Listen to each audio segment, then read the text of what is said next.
recall standing at our front door handing a pair of my father's torn working boots to my mother. He had told Mam that my dad had been injured, buried and crushed at the coalface and was unlikely to survive.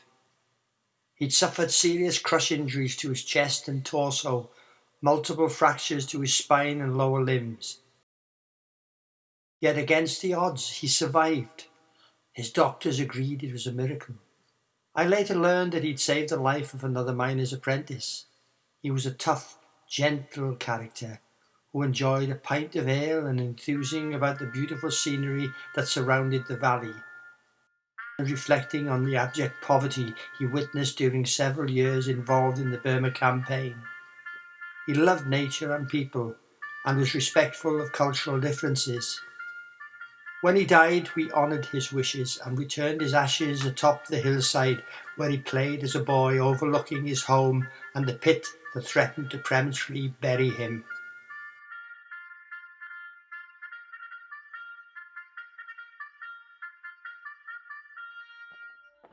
He walked the hills of Gilfach Goch both day and night. He strode the valley in his hobnail boot, not a pretty sight. He listened to a chorus of nature's wondrous sound. He could even hear a skylark singing what's digging underground. Colliers were subjected to incredulous life-threatening conditions, where thousands died from pit disasters and mine-related disease, long-term painful illness, which I wrote about in my book, A Small Red Valley. How strange, COVID, coronavirus, a pandemic, a killer, symptoms that reminded me of then, the only difference being it only affected a select minority of men. Lest we forget the women who supported their man, who deprived themselves during a striker's ban. The coal mine, after all, was the heart of the valley, when arteries stopped pumping and communities did rally. CPR was applied to restart that muscle. A fight to avoid death was a constant struggle. No one liked striking nor earning their bread.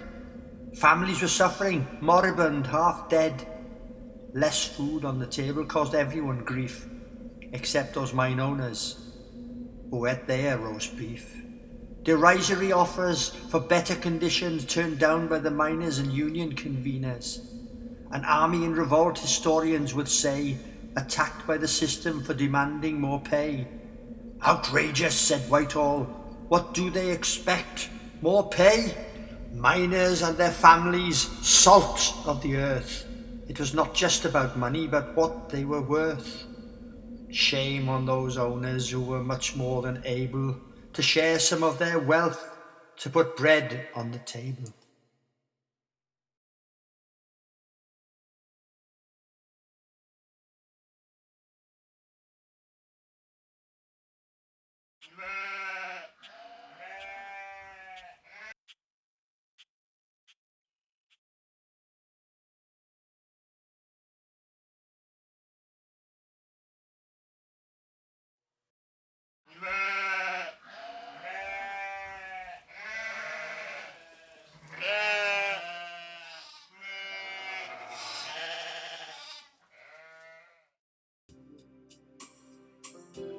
The park clock may not chime, and the hands not tell time, but the valley is timeless. No radio or wireless, just the whispering sounds of a cricket ball hit for six, and a try scored beneath the posts, and a visit to the workman's hall, matinee and evening flicks.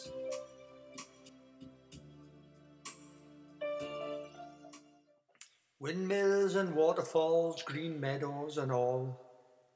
No coal tips to mar the landscape. No smoking methane slag heaps or pollution on your hair.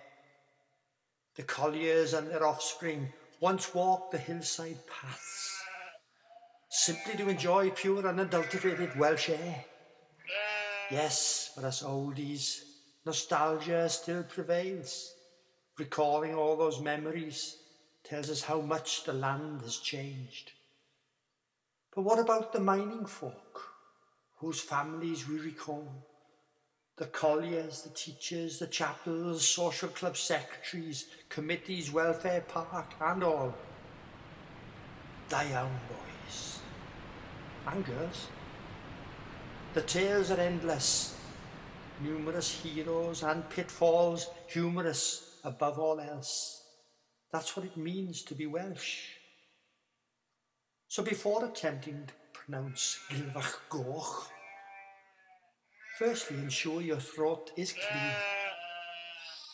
Then socially distance at least 20 metres away. Do you hear? Otherwise, wear a face mask and whisper it in someone's shell-like ear. Only joking.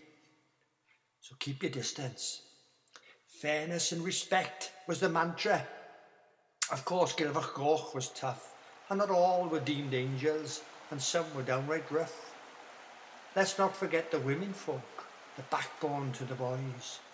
When tempers flared in the street, you'd sense the antlers rut, followed by the women's chorus, tut, tut, tut. Grow up, man, the mams would say. I only hope the landowners will not forget the past, when people walk the hillsides along grassy heather paths. The views are spectacular, and the natural colour of red that flows from the Ogwrfach contributes to its unique name. Now pause for a moment, breathe in and exhale. Gilfach Goch, da iawn bach, a merch da iawn. Diolch, hyd neser byddwn yn cyfarfod eto. Thanks, until we meet again.